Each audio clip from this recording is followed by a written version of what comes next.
오늘 함께 읽으실 말씀은 여호수아 24장 14절에서 15절입니다.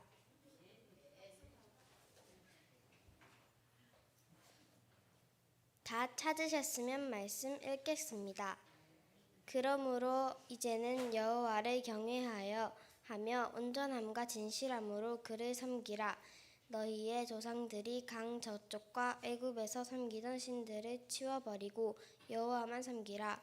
만일 여호와를 섬기는 것이 너희에게 좋지 않게 보이거든 너희 조상들이 강 저쪽에서 섬기던 신들이든지 또는 너희가 거주하는 땅에 있는 아모리 족속의 신들이든지 너희가 섬길 자를 오늘 선택하라.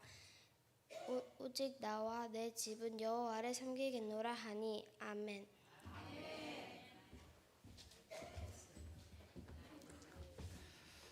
네, 감사합니다. 혜리는 제가 저희 교회 와가지고 그 다음에 오랫동안 그 가정에 기도의 제목으로 낳은 아이입니다.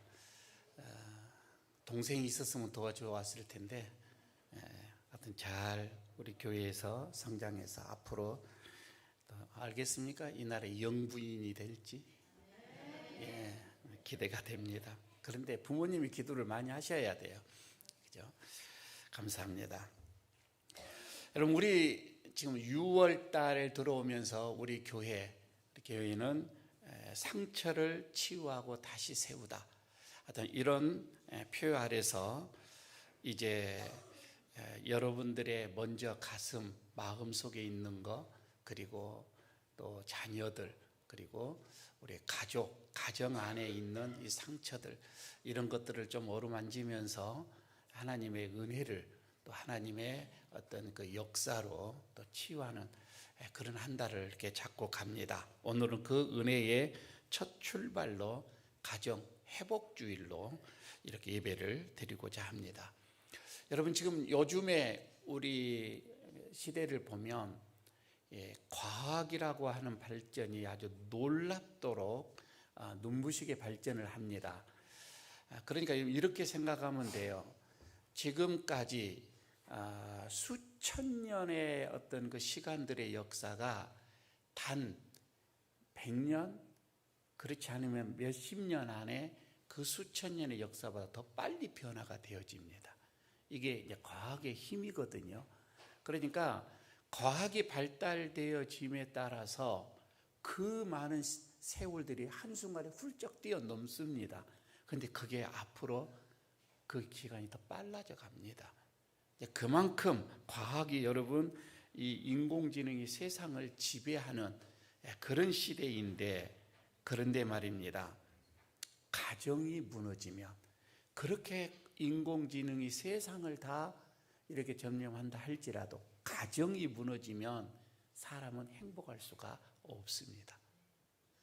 반대로 세상이 여러분 아무리 태풍 속에 흔들려도 그 가정이 굳건하게 세워지면 여러분, 인간은 반드시 일어설 힘을 얻는다고 하는 거예요. 그 힘이 어디에서? 가정에서 말입니다. 왜 그러느냐면 하나님께서는 여러분 이 땅에서 가장 먼저 세운 공동체, 하나님이 이 공동체를, 세상을 만드시고 이 공동체를 만들 때의 첫 번째가 국가도 아닙니다. 심지어는 교회도 아닙니다. 가정이에요. 가정을 세웠기 때문에 그렇습니다. 오늘 하나님께서 예배 자리에 나오신 여러분들에게 오늘 이렇게 한 사람 한 사람에게 이렇게 묻습니다. 사랑하는 아들아, 사랑하는 딸아, 너의 가정은 요즘 어떤 상태냐? 오늘 하나님이 여러분에게 묻는데, 여러분의 담임 목사인 저도 여러분들에게 이렇게 묻고 싶습니다. 여러분의 가정은 안녕하십니까? 여러분의 가정은 행복합니까? 언제부터인가 얼굴을 마주보며 웃었던 그 웃음이 싹 메말라 버렸습니다. 대화는 단절됐습니다. 한 식탁에 앉아 있기는 해요. 그러나 서로 스마트폰만 쳐다보고 있습니다. 대화가 사라져버린 가정입니다. 미움과 섭섭함이 있었지요. 그리고 어떤 상처를 주는 말 한마디, 여러분 그것들이 가정의 공기를 아주 분위기를 차갑게 만들어 버렸습니다. 그런데 이것을 해결하지 못한 채 위험한 그런 동거를 계속 하고 있지는 않는지 가정을 한번 살펴보시기를 바랍니다. 오늘 말씀을 통해서 정말 침울해 가고 있는, 식어져 가고 있는, 변해져 가고 있는 우리의 이 가정을 하나님이 어떻게 살리시는지, 하나님이 어떻게 회복을 시켜주시는지 십자가의 복음으로 은혜를 나누고자 합니다. 먼저 여러분, 몇 년 전에 우리 국내에 한글로 번역이 되어졌던 유명한 책 한 권이 있습니다. 세계적인 베스트셀러의 작가인 이 요나손이라고 하는 분이 지은 책입니다. 달콤한 복수 주식회사입니다. 여러분, 이 책을 보게 되어지면 현대인들의 이 가슴을 먹먹하게 하는 한 남자의 얘기가 나옵니다. 주인공은 빅토르입니다. 이 사람이 말입니다. 이 빅토르가 오직 성공, 오직 돈, 이것에 꽂혀 있습니다. 그리고 또 하나, 예술품. 이것을 수집하는데 아주 모든 인생을 다 겁니다. 그런데요, 가족도 없습니다. 하여튼 냉혈한 일인가 아니라 이 정도로 부와 성공과 그리고 예술품에 꽂혀 있는 사람입니다. 더 높은 지위를 얻기 위해서, 세상적인 지위를 얻기 위해서 그는 수단과 방법을 가리지 않아요. 마침내 그는 거대한 부를 거머쥐습니다. 엄청난 힘을 갖게 되어집니다. 세상 사람들의 부러움을 한 몸에 받게 되어져요. 그러나 그 성공의 사다리를 올라가는 어떤 그런 기간 동안에 정작 자신의 가장 가깝게 있는 가족 말입니다. 철저하게 가족도 자기의 성공의 도구로 삼아요. 자기의 아내도 내 성공의 도구로 삼는. 아내 애로움에는 눈길 한번 주지를 않습니다. 자녀의 성장 과정 철저하게 무관심으로 일관합니다. 오직 자기니까, 자기 성공이니까. 집은, 자기의 이 집이라고 하는 거는 그냥 내가 이만큼 성공했다라고 하는 사람들에게 보여주기 위한 어떻게 보면 모델하우스예요. 그리고 가족은 그냥 장식품에 불과했습니다. 그런데 어느 순간에 그가 그렇게 목숨처럼 소중하게 여겼던 부, 그리고 명예, 그리고 지, 이게 어떤 사건으로 인해서, 한 사건으로 인해서 한순간에 싹 무너지게 됩니다. 이 무너지는 이 순간 모래성처럼 통째로 그냥 날아가 버립니다. 그렇게 한평생을 쌓아 올렸는데 말입니다. 사방이 다 막혔습니다. 세상의 인맥이 한순간에 다 끊어집니다. 외면하게 되어집니다. 등을 돌립니다. 그는 깊은 절망 속에서 이제 인생의 그 밑바닥까지 내려가요. 그리고 그래서는요, 처절한 순간에 이 주인공 빅토르가 뼈에 사무치는 말을 그 책 마지막 부분에서 이제 얘기를 합니다. 뭐라고 얘기를 하냐면, 나는 평생 세상의 화려한 이 보석들을 수집을 하기 위해서 미친 듯이 뛰어다녔다. 그러나 내 인생이 송두리째 무너져 내리는 그 어두운 구덩텅이 속에서 나는 깨달았다. 진짜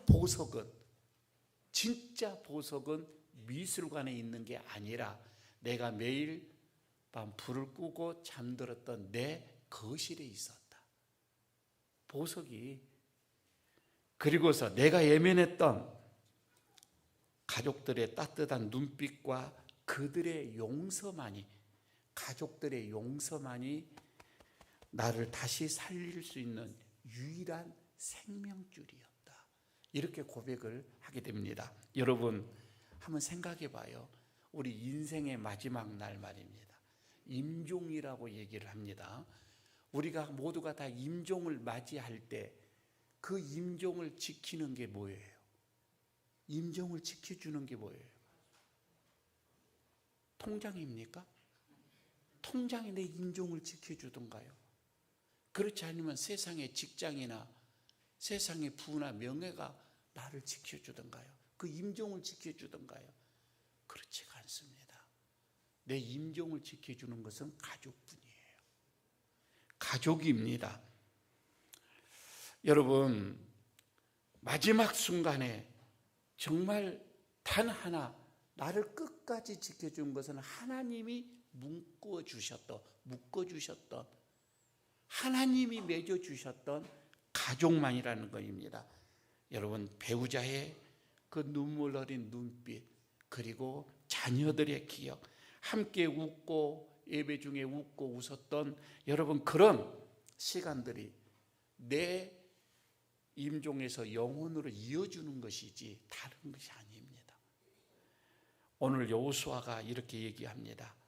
여러분, 여호수아는 한 민족을 이끌어냈던 정말 백전노장의 영웅입니다. 그런데 그가 마지막 유언처럼 말씀하는 이 설교, 마지막 설교에서 그는 이스라엘의 국가 얘기하지 않습니다. 조직도 얘기하지 않습니다. 먼저 그는 백성들에게 아주 핏대를 세우면서 얘기하는 거, 나와 내 집은 여호와를 섬기겠노라.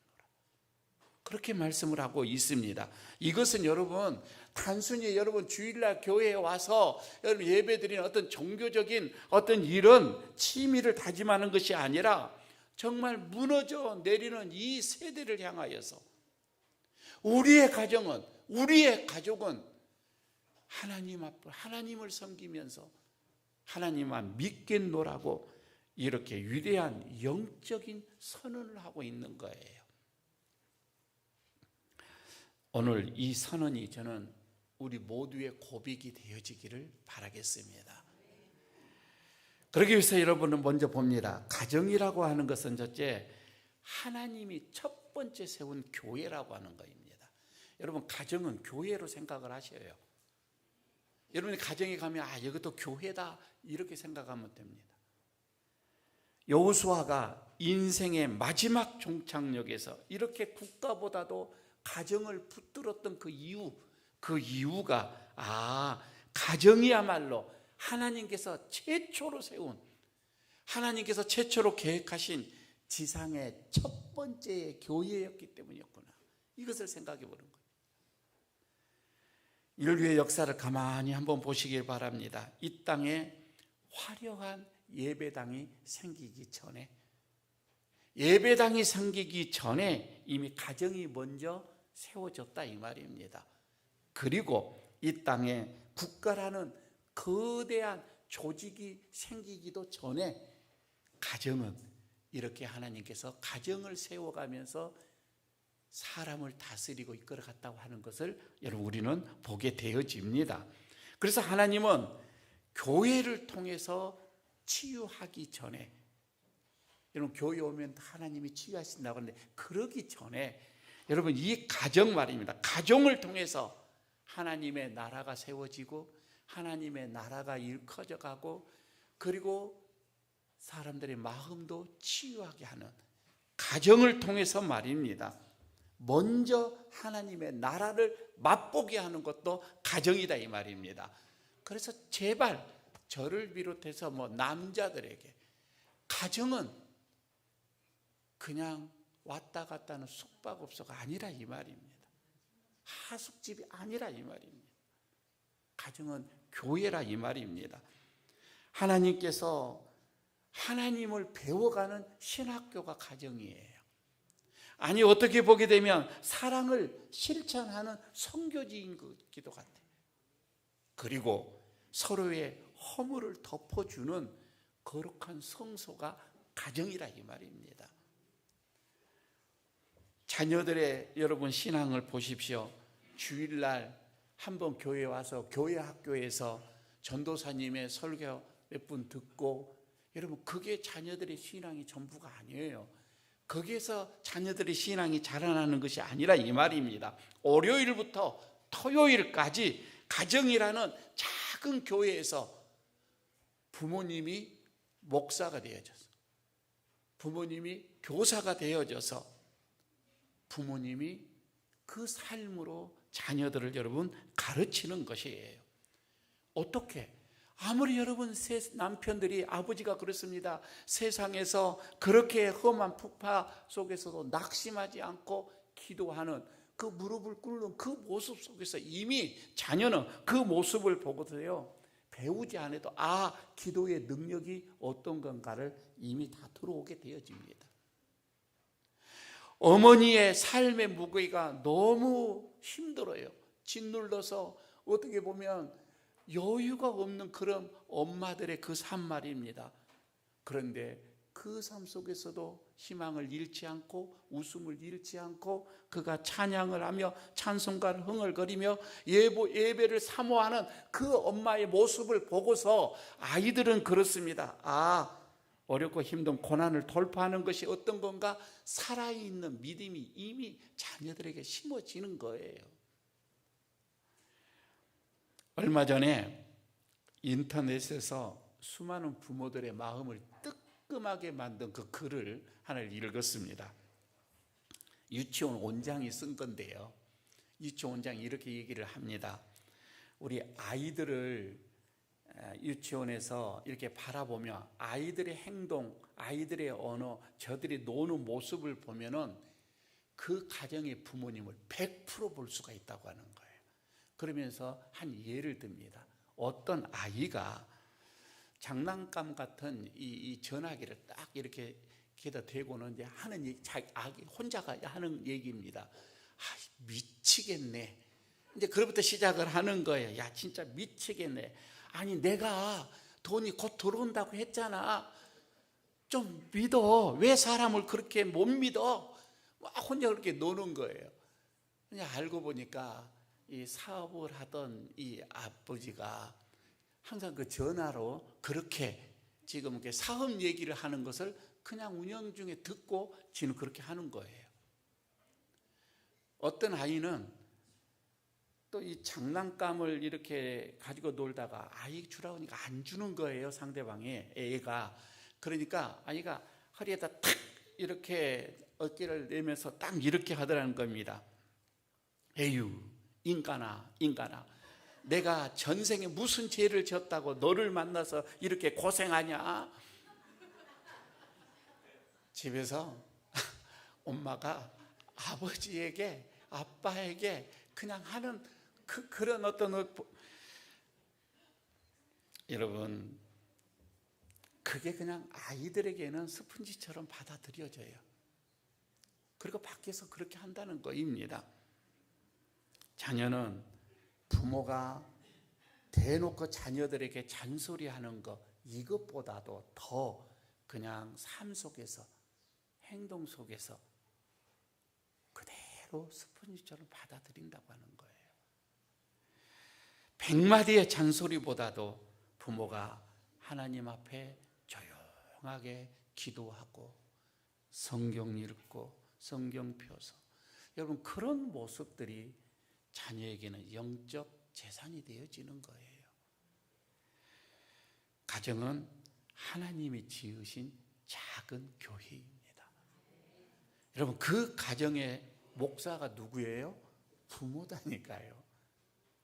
그래서 부모님들은 내가 이 가정의 목사다, 이 교회의 목사다, 이런 마음으로 가정을 이끌어 가야 됩니다.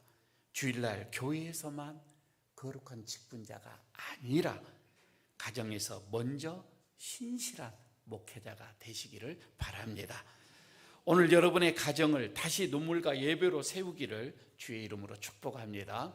두 번째는 그럽니다. 그런데 가정에는 원하도 원치 않던 이런 상처들이 있는데, 여러분 그 상처를 방치하게 되어지면 여러분 그거는 담장이 됩니다. 콘크리트 같은 담장이 되어버리는 거예요. 보십시오. 이렇게 영광스러운, 하나님께서 그렇게 영광스러운 교회, 가정, 여러분 이것을 세웠는데 왜 가정들이 이토록 아파하고, 왜 가정들이 이토록 힘들어하고 무너져가냐 이 말이에요. 하나님이 가정을 첫 번째 세웠는데 말입니다. 가정이 무너지는 그 이유는 여러분 엄청난 가산을 탕진했기 때문이가 아니에요. 어떻게 보면 거대한 가정의 어떤 사건이 있었기 때문에 가정이 무너졌다. 여러분 그것보다는 차라리 사소한 상처, 사소한 여러분 이런 상처를 치유하지 않고 오랫동안 방치했기 때문에 무너진 거예요. 여기서부터 나오는 겁니다. 처음에는 별것 아닌 서운함이에요. 툭 던진 상처 주는 말 한마디였어요. 바쁘다는 핑계로 지나친, 어떻게 보면 한 번의 무관심이었어요. 너무 바쁘니까. 그런데 여러분 이것을 풀지 않고, 이것을 치유하지 않고 가슴 속에 묻어놓고 쌓이고 쌓였더니 시간이 지나서 이거는 정말 가슴 속에서 단단한 벽이 되어버렸다 이 말입니다. 콘크리트 벽이 되어버린 거예요. 처음에는 미세한 금이 가던 관계가 나중에는 도저히 허물 수 없는, 어떻게 방법이 없는, 여러분 그런 거대한 콘크리트 담장으로 변해버리더라 이거입니다. 그리고 그 담장 너머로 이제는 소통이 다 끊어져 버렸습니다. 소통이 끊어졌습니다. 마침내 지옥 같은 여러분 그런 적막감이 찾아오는 거예요. 좀 참 궁금한 게 있어요. 여러분 가만히 봐요. 사람이요 육신이 아프면 난리를 핍니다. 빨간 약 바르고 그냥 소독을 하고 대역병이나 걸린 것처럼 그냥 병원에 가야 되고 약사 먹고 난리죠. 아니 상대방도 그럽니다. 상대방이 조금 뭐가 아프면은 그래요. 상대방이 더 난리입니다. 빨리 병원에 가야 한다고 하면서. 그런데 왜 여러분 우리가 살을 맞대고 있는 배우자, 상대방의 마음속에 이 상처는 그대로 놔두냐 이거예요. 자녀들의 그 영혼의 피고름이 나는데도 그냥 내버려둬요. 그거는 관심이 없어요. 육신의 상처는 그렇게 여러분 우리가 난리를 치는데 말입니다. 여러분 많은 가정들이 문제가 없어서 행복한 게 아니에요. 문제는 다 있어요. 그러나 문제가 생길 때마다, 조그마한 문제가 발견될 때마다 그때 십자가의 은혜로, 하나님의 말씀으로, 하나님의 은혜로 그것들을 치유하고 치료하니까 없어지는 거예요. 문제가 없는 가정이 없다는 것이 아니에요. 있지만 순간순간 그게 굳어지지 않도록 빨리빨리 치유를 해라 이런 말씀입니다. 성경을 한번 여러분 보시기를 바랍니다. 성경 속에서 특히 인류의 최초에 세웠던 가정, 그 아담, 하와의 그 가정을 보십시오. 가인이, 아들이 동생 아벨을 향해서 질투가 있죠.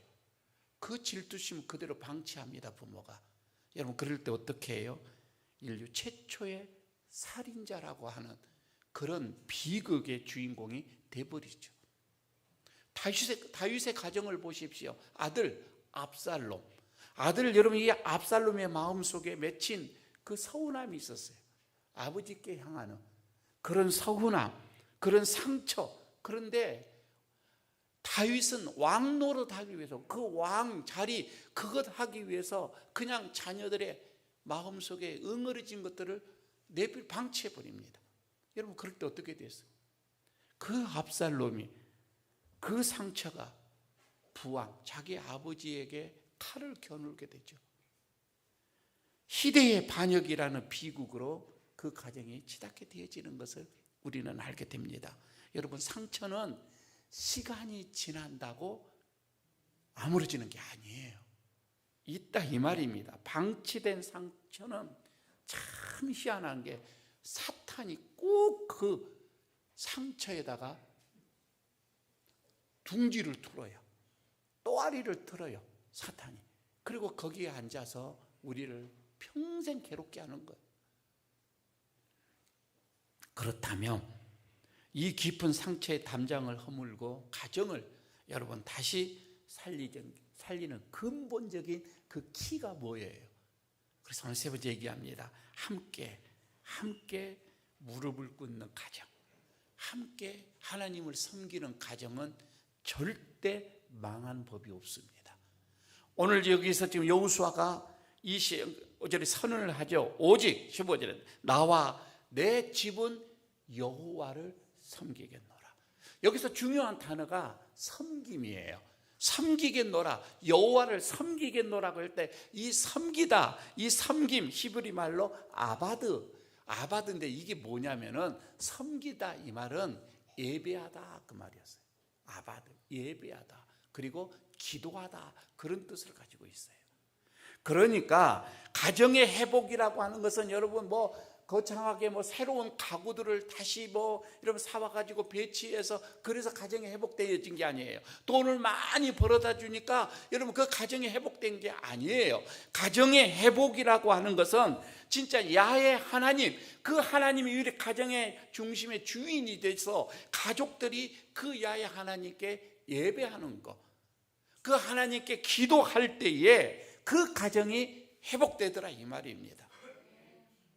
그래서 여호수아가 우리 가정은 여호와를 섬기겠노라, 여호와를 예배하겠노라, 하나님께 기도하겠노라 그런 말씀입니다. 일반 가정 상담학자들 여러분 조언 중요하죠. 필요 없다는 얘기는 아닙니다. 대화 기법도 여러분 우리가 배워야지요. 그러나 인간의 노력과 심리학적인 그 접근은 한계가 있어요. 우리의 마음을 다스리는 것은 오직 하나님이 내 안에 들어오셔야 가능합니다. 하나님만이 하시. 왜? 창조하신 하나님만이 가능하다 이 말입니다. 기도는 여러분 우리의 가정을 그래서 사단의 공격으로부터 지켜내는 아주 유일한 방어막이에요. 그리고 하늘의 은혜를, 하늘의 생기를 우리의 가정 속에 불어넣을 수 있는 통로예요. 그래서 가정에는 기도가 있어야 되고 가정에는 예배가 있어야 합니다. 제가 짧은 목회이지만은 이제 다 끝나갑니다. 그런데 수많은 이 가정들이 회복되어지는 것을 많이 봅니다. 가만히 봅니다. 가정들, 어떤 가정은요 정말 남편의 성격이 불같아. 평생 그 아내가 어떻게 방법이, 남편의 이 불같은 성격을 어떻게 교체가 안 된다는 거예요. 그럼에도 불구하고 하나님께 기도하는 그 아내의 소리에 하나님이 그 남편의 마음을 어루만집니다. 그리고 변화된 것을 봅니다. 아내가 말입니다. 오랜 육아 가사노동으로 영혼이 완전히 탈진된 데서 너무 힘드니까 집에서, 그런데 퇴근하고 그 남편이 손 한번 잡아주고 기도하는 그 짧은 1분도 안 되는 그런 시간에 말입니다. 그 아내의 마음이 싹 풀어지더라는 거예요. 이런 것들을 보게 됩니다. 자녀들 보십시오. 사춘기 방황 속에서 이미 부모를 떠나버립니다. 부모의 통제를 벗어납니다. 그럼에도 부모가 밤마다 기도하는 그 자녀를 위해서 기도할 때에 하나님께서는 그 자녀의 앞길을 책임지시더라 이 말이. 이런 것들을 누차 봅니다. 하나님의 보이지 않는 손. 여러분, 이것은 여러분 기도입니다. 기도만이 가정을 살리는 마지막 생명줄이에요. 그래서 가정에는 기도가 있어야 됩니다. 오늘 말씀을 맺어보고자 합니다. 여러분, 하나님은 6월 첫 주일 정말 가슴 속에 찢어져 있는 많은 상처들 말입니다. 여러분의 가정, 여러분의 마음 속에 먼저 상처들, 그리고 가정의 상처들, 그 상처들을 향해서 오늘 이렇게 말씀을 하고 있습니다. 내 사랑하는 종아, 너의 가정 내가 다시 살릴 거야. 너는 절대 너의 가정 포기하지 마. 내가 살릴 거야. 오늘 우리에게 이렇게 말씀을 하고 있습니다. 여러분, 아직 늦지 않았습니다. 우리의 상처가 심하죠? 분명 인정합니다. 하나, 우리의 상처보다, 내 안에 있는, 내 가정에 있는 이 상처보다 하나님의 치유의 은혜가 더 큽니다. 그러니까 우리는 여러분 기대가 되는 거예요. 아니, 우리의 눈물보다, 얼마나 많은 마음속으로 눈물을 흘립니까? 그러나 그 눈물보다 우리 예수님의 십자가의 사랑이 더 큽니다. 더 커요. 우리의 가정에 문제덩어리들이 있죠. 많은 문제들이 있습니다. 그러나 그것을 그것을 엎을 수 있는, 덮을 수 있는 하나님의 능력이 더 크다 이 말입니다. 오늘 예배를 마치고 여러분 집으로 돌아갈 때에 승용차도 좋습니다. 안 그러면 집에 들어가서도 좋습니다.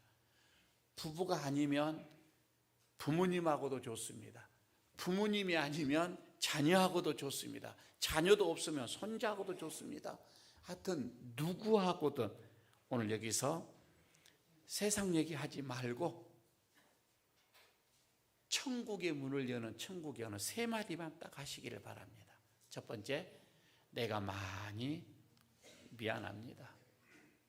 두 번째, 내 곁에 있어줘서 고맙습니다. 세 번째, 내 목숨을 다해 사랑합니다. 우리 이상열 장로님 하실 수 있겠죠? 장로님 하시면 다 하십니다. 예, 하실 수 있을 것 같아요. 여러분, 이 세 가지 말입니다. 그리고 1분이라도 여러분 기도하십시오. 부모님의 그 눈물의 기도가 죽어가는 가정을 살리게 될 것입니다. 그리고 오직 나와 내 집은 여호와를 섬기겠노라. 여러분, 이런 믿음의 선언, 이 회복의 역사가 우리 에일교회 모든 가정들에게 그대로 흘러가기를 간절히 축복하겠습니다. 아버지 하나님, 사랑과 은혜가 풍성하신 하나님, 오늘도 살아있는 말씀을 우리를 찾아와 주시니 감사합니다. 오직 나와 내 집은 여호와를 섬기겠노라 외쳤던 여호수아의 이 고백이 오늘 우리 에일교회 모든 가정의 고백이 되게 하여 주시옵소서. 주님, 우리는 그동안 세상을 살아가느라 너무 바빴습니다. 가족보다 일을 먼저 생각을 했고, 대화보다 스마트폰을 가까이 했고, 용서보다 서운함을 오래 품고 살았습니다. 주님, 우리의 이 부족함을 용서하여 주시고, 가정 안에 남아있는 상처를 만져주시고, 오랫동안 해결하지 못한 아픔을 치유하여 주옵소서. 배우자에게 받은 상처, 부모에게 받은 상처, 자녀에게 받은 상처, 말하지 못했던 눈물과 아픔까지도 이 시간 십자가의 보혈로 정결하게 씻어 주시옵소서. 주님, 우리 가정을 다시 살려 주시옵소서. 냉랭해진 부부의 관계에 다시 사랑의 온기를 부어 주시고, 끊어졌던 대화가 회복되게 하시고, 굳어진 마음이 녹아지게 하시고, 서로를 향한 비난의 언어가 축복의 언어로 바꾸어 주시옵소서. 특별히 우리 자녀들을 주님의 손에 올려드립니다. 세상 가치관에 흔들리지 않게 하시고, 하나님을 잘 경외하는 믿음의 자녀로 자라게 하여 주시옵소서. 부모의 눈물의 기도가 자녀의 미래를 지키는 방패가 되게 하여 주시고, 우리 교회의 다음 세대가 믿음의 거목들로 세워져 가게 하여 주시옵소서. 6월의 공동체, 치유의 달, 상처 입은 영혼들이 회복되게 하시고, 눈물을 흘리는 자들에게 위로를 주시고, 무너진 관계들이 다시금 회복되는 놀라운 역사가 6월에 있게 하여 주시옵소서. 우리 가정을 세우시는 우리 주 예수 그리스도의 이름으로 기도드리옵나이다. 아멘.